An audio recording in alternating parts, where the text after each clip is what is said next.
Hello, welcome to another toneless landscape oil painting demonstration.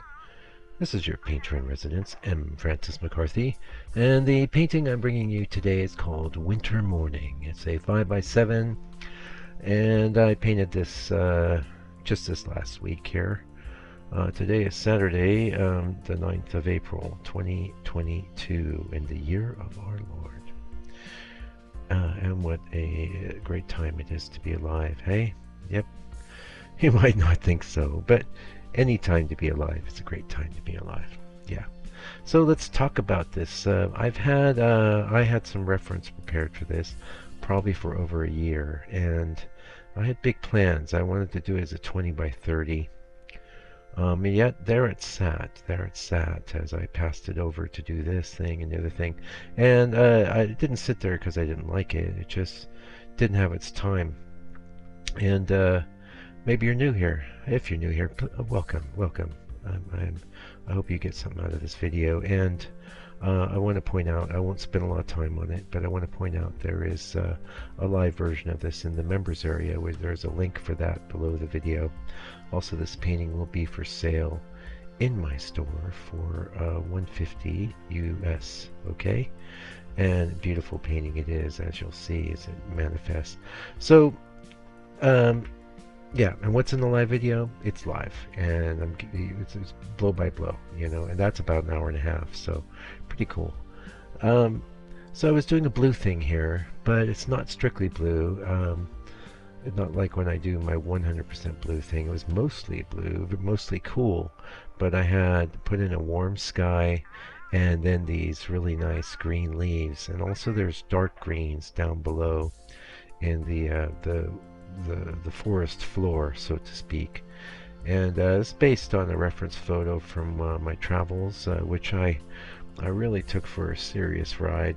And yeah, I was really happy to paint it. Now, maybe you'll notice that the background color, that's a gray, and it would have been quite difficult to pull this off in this way, working on my usual brown tone, my reddish brown tone from the hardboard. So what I've done here is I prepared it with some, I have some black gesso and white gesso, mixed them together and put down 2 layers. So I have several gray boards around, and you want to use a gray board if you're going to be doing something cool. The brown doesn't really work because you're going to have little bits of it peeking around, and it's just going to cause kind of an odd, disconcerting effect in my experience. Here there's plenty of the gray peeking through in the final painting, and it all looks good. You saw me zoom out there so you can see a little bit more of my palette. And I should point out, in the members area there's a full color mixing session. You know, it's maybe 10-15 minutes long, maybe 10. That does make the video a little longer than an hour and a half, but the cool thing about it is it gets you plugged right into my approach to hitting these colors, and that's something a lot of painters struggle with when they're starting out. Now the ground, but now let's talk some more about this ground color, the gray. Very important to have, to me, to work on, for the way I work anyway. Just about any color but white, you know. And then if you're going to color your ground, the term ground refers to when your substrate has been tinted or painted a certain color. So that would be your ground color, and this goes for watercolor or oil painting.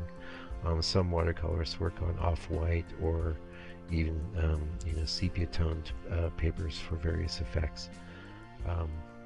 I like the hardboard color, it's great.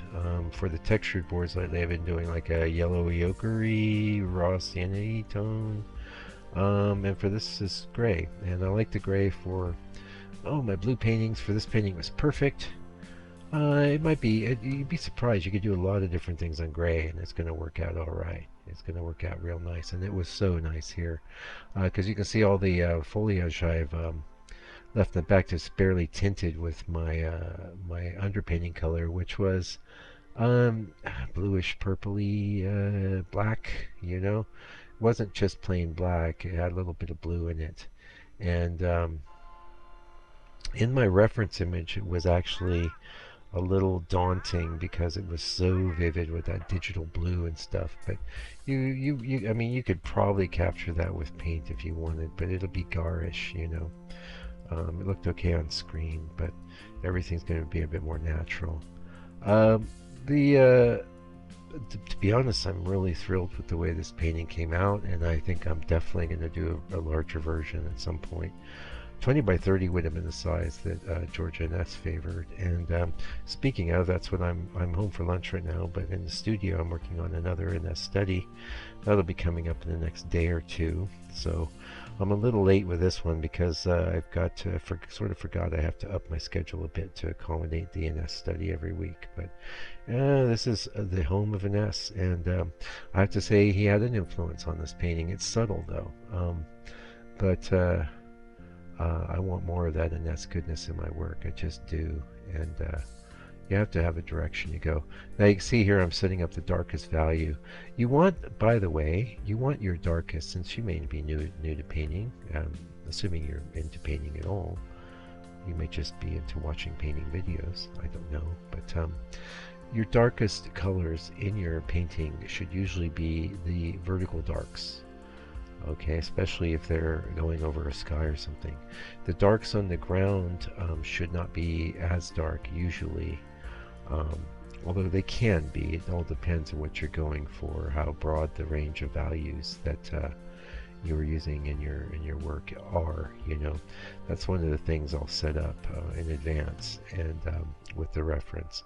And here I knew I didn't want to go into just smacking flat, you know, black. I wanted that to have some, I held back a bit, and you know, about this point in the painting I was getting pretty excited because I was thinking this is looking really good, better than the reference, which is what you want, you know. Also, I decided to include a little figure in here, and if you well, I'm sure you could see him or her or they. Yeah, and I think that was the influence of a nest too. It's just a subtle little silhouette, and it's not a big enough painting to get real fancy with anything like that, but I do think it definitely brought something to the work. Yeah, as did this working on this gray, because it's just totally supporting me. I could have left the painting alone almost at this state right here, and that's when you know you're winning, you know, when you can walk away from the painting, and here we are halfway through the painting and we could have walked away. So the challenge there, of course, is not to overwork things, not to kill it, but to really respect why you think it's looking cool. You know, if that thought crossed your mind, well, hey, I could leave this right now, then that's the time to maybe slow down and be more judicious with the application of your paint. You know, overworking paintings is something that I think almost every painter does, especially as they go from beginner into intermediate. And there's sometimes in your beginner where you notice that if you apply yourself a little bit more, you can get things a little more correct or nicer polish or finish to the work, thus improving the work. But what happens if you go too far into that direction is you end up overworking the painting, and there might be a lot of very nice gestural brushwork that you eliminate because you're just going over it and over it and over it, and that's not good. It's I mean, to some people that's a definition of their style, you know, and I laugh, but you know, it's not so bad. I mean, if that is your style, to really polish your work a lot, then that's good on you, more power to you. But speaking as someone who was a commercial illustrator for 13 years, and really, I really always loved totally overworked, overfinished, over-detailed type of illustrations, and did my fair share of that sort of thing myself. Painting isn't really like that. I don't think it's as good when you do that with painting. With painting, it's good to have, because painting is really about working with emotions. That's how I see it, you know. The color is building the emotions, the composition sets the stage, and the brushwork is the expression of those emotions in color.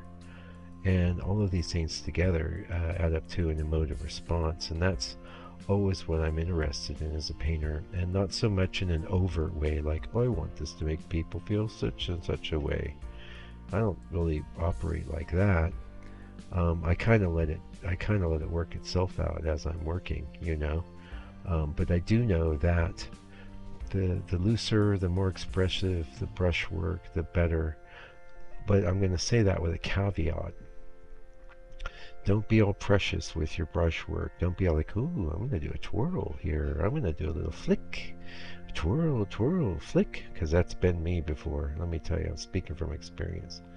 And yeah, when you zoom in on some of these paintings, they look really cool, you know, but you have to have a, like, let's say, the painting has to succeed on so many levels. You know, this has to hit you from across the room, even though it's a small painting. You go, that's an interesting looking scene. What is that? And then when you come up and get your nose real close, you go, wow, look at all this really cool brushwork and these different levels. Like some are sort of thin and transparent, and some are a little more opaque. Now, this is where we get into the big payoff for the painting. When that green starts going in, that's like boom. And this is just the first green. I do 3. This is just the first one. It's sort of, you can see why I left those patches of basically tinted board color is what they were. You know, those were to indicate where I was going to have this green, but I left a lot of that peeking through. I didn't feel like I needed to cover all of it, and that's a great way to paint too. You know, don't feel like you have to cover everything over and over and over again. You know, you want to have layers and levels of delineation in your work. You know, and so we're building up to a payoff, and the payoff will be when we get to the brightest green. Bits where we know the sunlight is hitting those leaves, right? So we're like in the cool forest, and we know it's morning and the sun's coming up, and it's beautiful. You know, if I don't say so myself, I'm real pleased with this painting. Like, oh, okay, Mike, yeah, we know you like it. I do. Hopefully you do too. And if you do, go ahead and buy it. It'll be in my store. Help support this artist, as these are it's sort of tough times for artists. If you're a painter that comes around here looking for tips and tricks, then you know what I mean.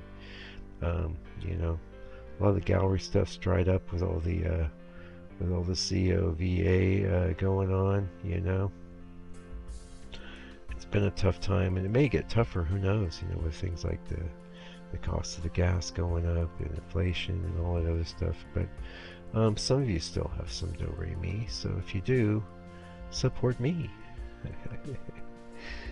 if you like. And if you do, the international shipping will be included. I take care of that. Also, I guarantee your satisfaction with your painting, so it's risk-free for you. Yeah, no risk for you except that you get the beautiful painting. And yeah, I really enjoyed doing this. It's been a while since I did a 5x7. And yeah, we got just like a minute here, you know. This is a little bit less sped up. I thought that'd be nice for the end of the video, just to show the finish, you know. 5x7, why is that a great size? Well, it's a great frame size. So if you're a painter, this is a great size to work for small paintings, because you can find very reasonable frames in dollar stores and the even kitchens. You know, like we have a store here called Briscoe's where it sells kitchen stuff. They have frames there. Online, oh my goodness, it's a great thing. If you're in the US, you're online. I mean, you can get online, get all kinds of great frames there. I have done that out here in New Zealand, but the shipping gets things.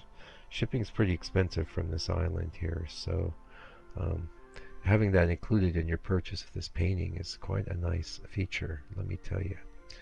Anyway, looks like we're done for the day, so I'll be back real soon with another video, God willing, and it'll be in the next video. You stay tuned for that. And I might just go ahead and pop this. I might start up my blog again just for this painting as well.